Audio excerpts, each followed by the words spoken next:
ప్రియ సహోదరి సహోదరుడా, ఈ దినం దావీదు రచించిన కీర్తనల గ్రంథము నుండి 37వ అధ్యాయం మిగిలిన భాగమును చదువుకుందాం. భక్తిహీనులు అప్పు చేసి తీర్చుకయుందురు, నీతిమంతులు దాక్షిణ్యము కలిగి ధర్మమిత్తురు. యెహోవా ఆశీర్వాదం నొందిన వారు భూమిని స్వతంత్రించుకుందురు. ఆయన శపించిన వారు నిర్మూలమగుదురు. ఒకరి నడత యెహోవా చేతనే స్థిరపరచబడును. వాని ప్రవర్తన చూచి ఆయన ఆనందించును. యెహోవా అతని చెయ్యి పట్టుకుని ఉన్నాడు కనుక అతడు నేలను పడినను లేవలేక ఉండడు. నేను చిన్నవాడనై ఉంటిని, ఇప్పుడు ముసలివాడనై ఉన్నాను. అయినను నీతిమంతులు విరోబరుట గాని వారి సంతానము భిక్షమెత్తుట గాని నేను చూచి ఉండలేదు.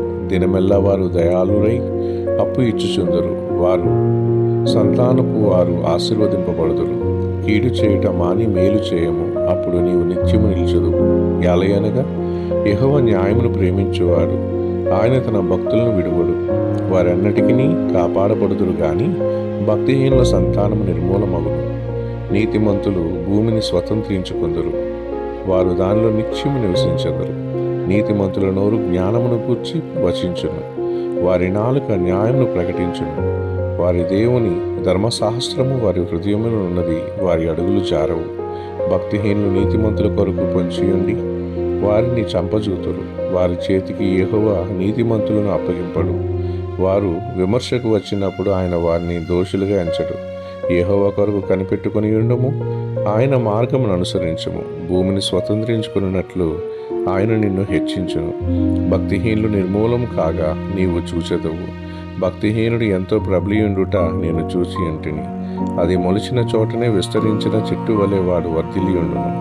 అయినను ఒకడు ఆ దారిని పోయి చూడగా వాడు లేకపోయాను. నేను వెతికి తిని గాని వాడు కనబడకపోయాను. నిర్దోషులను కనిపెట్టుము, యథార్థవంతులను చూడుము. సమాధానపరచు వారి సంతతి నిల్చును గాని ఎవకడైనను నిలువకుండా అపరాధులు నశించుదురు. భక్తిహీనుల సంతతి నిర్మూలమగును. యెహోవాయే నీతిమంతులకు రక్షణాధారం.